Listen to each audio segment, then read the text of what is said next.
I was recently told about a local abandoned mine that was rumored to be haunted just outside of my hometown, Las Vegas. So I decided to go check it out for myself. It took a while of searching, but after a few hours, I managed to find the entrance. The entrance was small and for the most part caved in, so I was debating on whether to enter it or not. I decided to squeeze myself through the small entrance and make my way in. At first, this place looked just like many others I had explored before. I saw a lot of silver car tracks and old wooden beam supports. As I slowly and cautiously made my way in deeper, I came to a pass where there were 3 different ways to go. I decided to take the left one and continue on exploring. As I walked through the already dark tunnel, I began to hear what sounded like a slow water trickle leak that seemed to echo throughout the empty corridors and passageways of this empty, dark, and very creepy looking labyrinth. I must admit, my nerves began to take a hold of me as I made my way through them. I thought I heard noises that I could not explain. At first, they began slow. I felt and heard small rocks being thrown in my direction, but I could not hear nor see anyone ahead of me, even though I was using a strong flashlight to light my path. I decided to announce myself just in case anyone was inside trying to warn me to stay away. I waited a few seconds, and again called out to see if anyone would answer. Other than the continued echo of the water dripping, there was silence.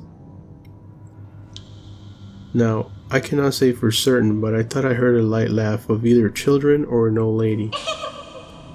Thinking that my mind was playing tricks on me, I decided to continue on my quest. As I made my way through a few more corridors and forks in the mine, I began to see what I thought were shadows running through them in silence. I could not tell whether they were people or just the light of my flashlight playing tricks on me. Beginning to get a bit nervous, I decided that I had enough of it and wanted to make my way back outside. As I began to walk back a bit disoriented and somewhat scared, I heard what I thought was a voice whisper in my ear telling me, "Get out." Naturally, this scared me. I began to walk as fast as I could, trying to remember which ways I had taken on my way in. The darkness was extremely disorienting and my nerves began to take a hold of me. My flashlight began to die and fade away as I tried to find the light to the entrance that would guide me back to where I came from. As I began to rush through the empty corridors, the roof of the mine began to get lower and tighter. I immediately realized that instead of walking out, I had actually took the wrong turn and was going deeper into the mine. Somehow I ended up in a large opening where I saw what looked like writings and drawings on the walls. Some of them had what looked like hell and people being burnt. Another looked like the face of the devil or a demon looking thing looking down at me. This naturally freaked me out, and at this point I just wanted to get out immediately. Trying to regain my composure, I stood in silence and closed my eyes so I couldn't see the symbols in the walls.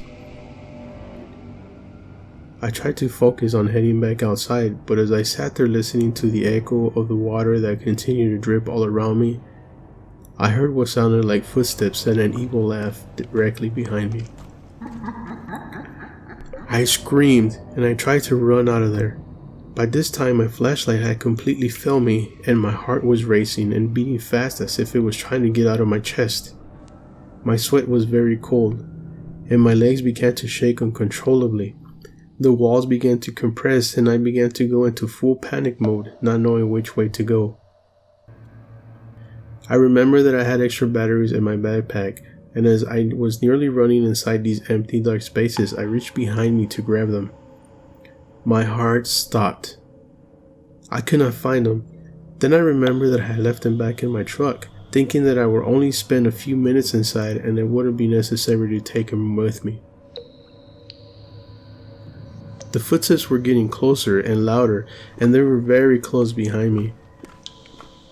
Out of nowhere, I heard a voice near me say, "Welcome to hell."